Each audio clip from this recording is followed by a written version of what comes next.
America వరుసబెట్టి షాకులు ఇస్తోంది. విద్యార్థులకు సంబంధించి వీసాల ఇంటర్వ్యూలని తాత్కాలికంగా ఆపేసింది. ప్రపంచవ్యాప్తంగా ఉన్న అమెరికా రాయబారకారులు కొత్తగా దరఖాస్తు చేసుకున్న విద్యార్థులు వీసా ఇంటర్వ్యూల షెడ్యూలింగ్ని తాత్కాలికంగా నిలిపేశారు. ఈ మేరకు మంగళవారం యుఎస్ ఎంబసీలకి దౌత్య కేబుల్ ద్వారా ఉత్తర్వులు జారీ చేశారు. నిబంధనలు మరింత కఠినం చేసే దిశగా డొనాల్డ్ ట్రంప్ పాలనా యంత్రాంగం సిద్ధమవుతుంది. విదేశీ విద్యార్థుల సామాజిక మాధ్యమ ఖాతాల తనిఖీ మీద అమెరికా దృష్టి పెడుతుండటంతో వివిధ దేశాల నుంచి దరఖాస్తు చేసుకున్న విద్యార్థులు చాలామంది యుఎస్లో తమ భవిష్యత్తు గురించి ఆందోళన చెబుతున్నారు. ఈ ఉత్తర్వులు తక్షణం అమల్లోకి వస్తాయి. అవసరమైనటువంటి సామాజిక మాధ్యమ ఖాతాల పరిశీలనకు సన్నాహాలు జరుగుతున్నాయి. తదుపరి ఆదేశాలు జారీ చేసేదాకా దౌత్య విభాగాలు అదనంగా ఎటువంటి వీసా అపాయింట్మెంట్లను FMJ అనుమతించమని అమెరికా విదేశాంగ మంత్రి మార్కో రూబియో ఉత్తర్వులో పేర్కొన్నారు. సవివరంగా మరిన్ని నిబంధనలు త్వరలో అందే అవకాశం ఉంది. ఇప్పటికే బుక్ చేసుకున్న ఇంటర్వ్యూలు ప్రణాళిక ప్రకారం కొనసాగుతాయి. అదే సందర్భంలో తమ విద్యా సంస్థలో చదివే అంతర్జాతీయ విద్యార్థులు గైర్హాజరు ఆధారంగా కూడా వీసాలు రద్దు చేస్తామని అమెరికా తెలిపింది.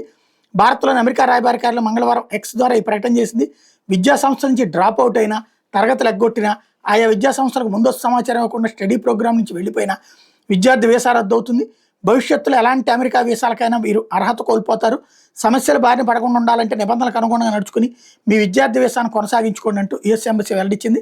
గతేడాది అమెరికా రికార్డు స్థాయిలో 3,31,602 మంది భారతీయ విద్యార్థులు ఉన్నటువంటి సందర్భంలో ఇప్పుడు భారతీయ విద్యార్థులకే పెద్ద సమీక్ష.